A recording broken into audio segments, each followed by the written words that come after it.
Did you guys see what happened in Pennsylvania?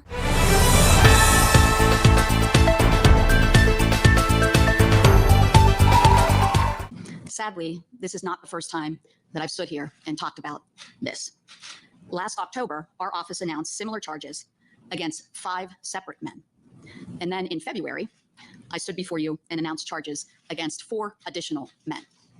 This is the 3rd press conference of this nature, which we've held in 3 different areas of the Commonwealth. As I said, this abuse happened across the Commonwealth. Since last fall, we have charged 14 individuals connected to the same religious organization, 14? the Jehovah's Witnesses, as part of this ongoing investigation into child sexual abuse. Of those 14 that we previously arrested, all of them are pending trial, and their cases are at different points in the criminal justice system, but for one individual who took his own life when our agents were attempting to apprehend him. That's insane. So when the first 5 men were arrested and the news reported on this that all 5 would be charged, this is what the Jehovah's Witnesses had to say in response. And this was in July of 2023. The statement says in part, quote, child sexual abuse in particular is a twisted act of evil. That is why for decades, Jehovah's Witnesses have gone to great lengths to educate and warn parents through our publications, meetings, and website about how to protect their children in a variety of circumstances, end quote. I'll read the entire message. In the article, it says, quote, we are not permitted by law to comment on specific matters arising out of the grand jury investigation. That having been said, the news of someone being sexually abused, whether a child or an adult, sickens us. Child sexual abuse in particular is a twisted act of evil. That is why for decades, Jehovah's Witnesses have gone to great lengths to educate and warn parents through our publications, meetings, and website about how to protect their children in a variety of circumstances. We also are quick to support and offer pastoral care to those affected, while working to ensure that unrepentant perpetrators are removed from the congregation. Anyone who has been victimized has the full support of the congregation to report the matter to the authorities. If you remember the conversation that I had with Chaka Yumba, he says it himself, and he used to be an elder. You don't get an automatic disfellowshipping when CSA issues arise if you don't have the 2-witness rule. There is no automatic disfellowshipping. There has to be significant evidence, confession. And if this is coming from an elder, it's even harder to disfellowship an elder. So when I read that comment, it's so disingenuous. It's unfair. That's just not what happens in real life. When you come to the elders with something as serious as this, the very first thing that they're going to do, which we already know countless times from everybody that we've ever talked to within the community, who do they call first? They call the legal department. They don't call the police. Sometimes people have said that the elders tell them that they can't even call the elders or they will be reprimanded. Some have had a better experience when they were encouraged to go to the police. But that doesn't always happen, and that's the issue. That's why it should be a rule. It should be a policy change to go straight to the police. But that's just not what happens. Further in the article, it says, critics say that Jehovah's Witnesses elders have treated child sexual abuse as a sin rather than a crime, documenting complaints in internal files but not reporting them to authorities. That's correct. And they say the church often required a second witness to substantiate a complaint, a standard that can be impossible to meet when perpetrators often isolate their victims, which is also true. Mark of York Haven, PA, a former elder who left the church in 2016 and now advocates for survivors of abuse in the church, applauded investigators. I hope elders are arrested who knew about child abuse and covered it up, and then it happened again, said Hugh, who testified to the grand jury about the church structure and about his own daughter's abuse within the Jehovah's Witness organization. Once again, I just want to highlight this abuse happened in the 1990s. Just like in my other video about the pedophile that they hid in Maine, his crime also happened in the 90s. These people are already in their 50s and they have been hidden within these congregations for decades. So now we see what happened in Pennsylvania. We saw what happened in Maine from the good works of Mark O'Donnell, who has been whistleblowing, releasing all of the information needed to catch these perpetrators. It's still shocking and crazy to me because I'm like, you know, I was a little girl in the 90s. I remember being a Jehovah's Witness during that time. That was the critical years of growing up as a witness, how much of it is ingrained in you. And now as an adult looking back, I'm like, so I literally grew up in a playground for pedophiles. It's scary to even think that. Just to give you a little recap about what happened to Martin and his wife. They went to the news. They were trying to persecute the man who molested their daughter when she was a toddler. I'm going to read what the bio for the Fox 43 News. Martin and Jennifer Hogg first spoke with Fox 43 in May 2023 to discuss their frustrations trying to get justice within the Jehovah's Witnesses for their daughter's molestation in 2005. Martin Hogg, a former Jehovah's Witness elder, was so devoted to the faith that even after he walked in on another member molesting his 4-year-old daughter, he didn't go to police for another 11 years. Now that the Hoggs have gone public with their story, Jehovah's Witnesses have labeled them apostates and warned other members not to engage with them.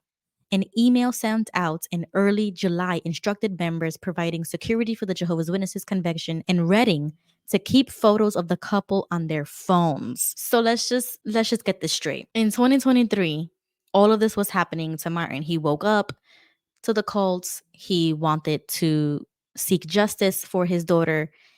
And unfortunately, the legal system failed in his case because the perpetrator was also a minor during the time that it happened. But because he went to the police, to the courts, and tried to seek justice, the Jehovah's Witnesses in his area sent out a mass email prior to the convention with their pictures, photo IDs, so that people can recognize them as apostates, to stay away from them, not to talk to them, to shun them, like as if they were monsters, as if they were murderers, to stay clear of these people because they're dangerous. I can't even believe that this is real.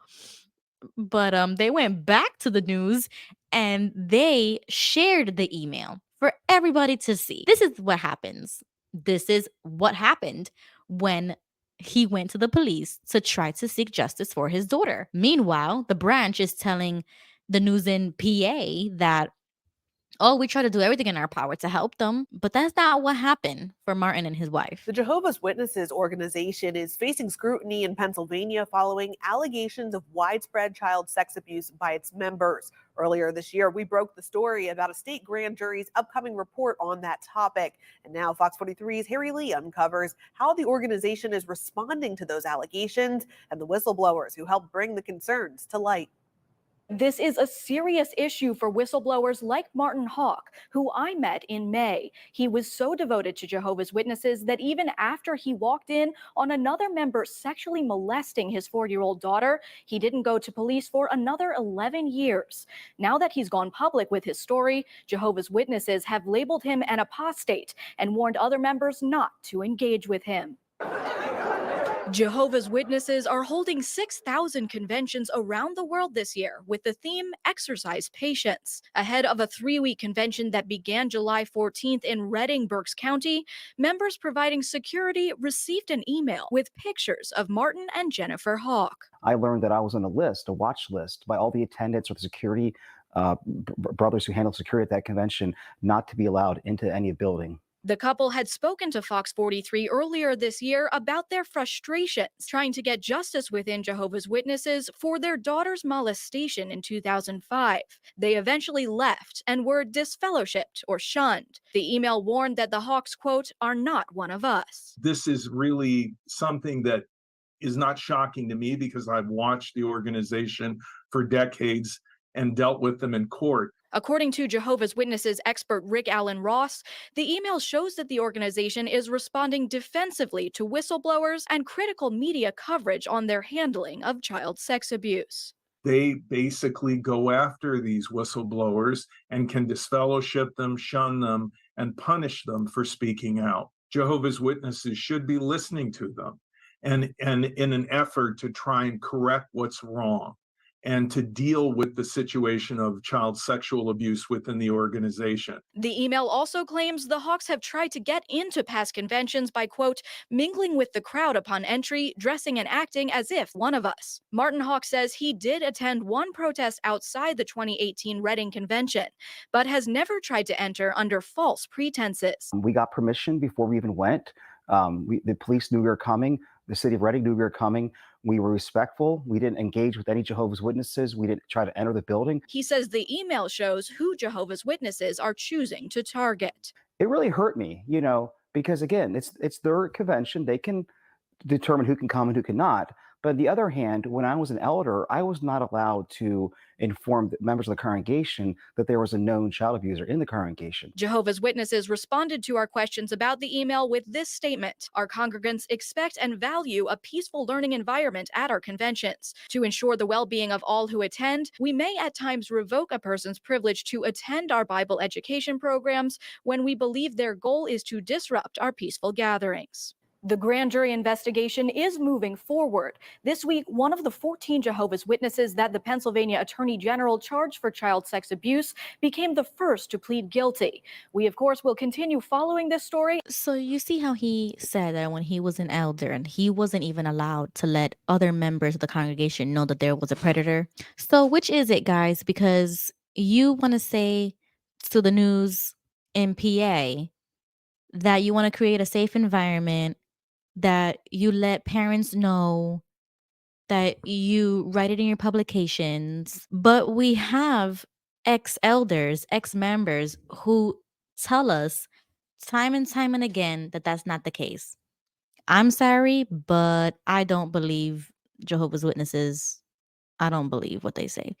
I believe what these ex-members are saying because they were in these positions. These are the only men who would know, because you could only be a man of a certain position, of a certain social ladder to become an elder. So these are the ones who would know. And it happened to his own daughter.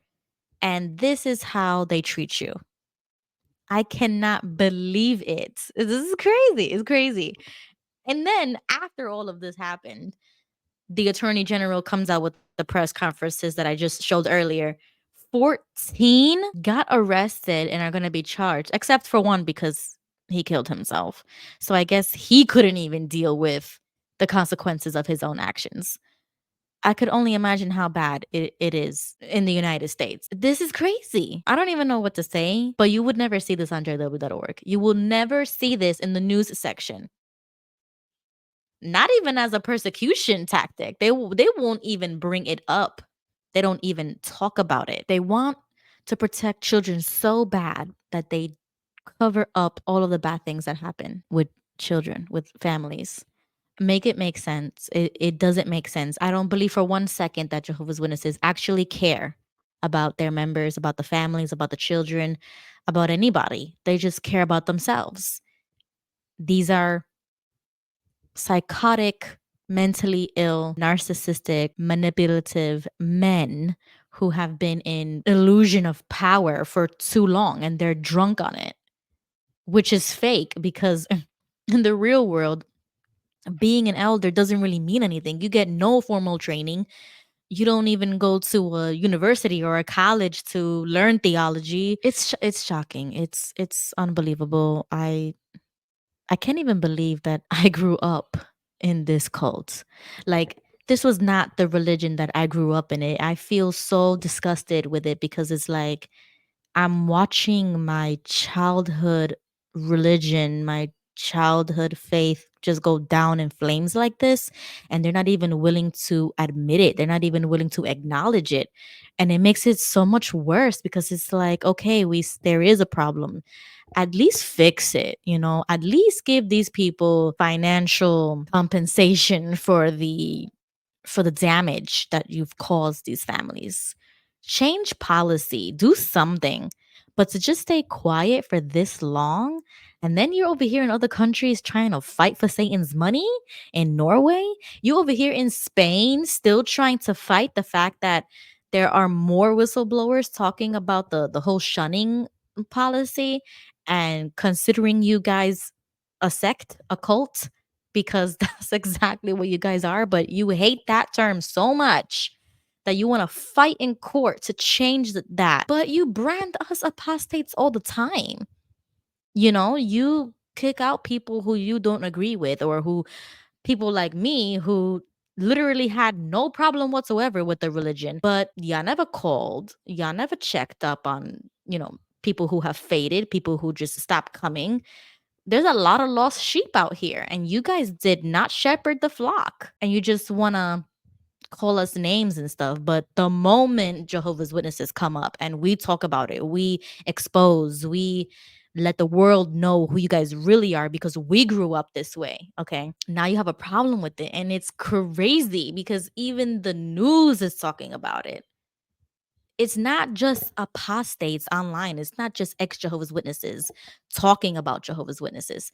I have come across other channels that have literally nothing to do with Jehovah's Witnesses, and their whole channel is dedicated to talking about how fake they are. And I've reached out to some of them, and I have thanked them for dedicating their time, to make content geared towards us, because they don't have to. They have no affiliation to Jehovah's Witnesses. They were never a Jehovah's Witness themselves, and yet they make wonderful videos targeted to the lost sheep of Jehovah's Witnesses, because we have just been left out here.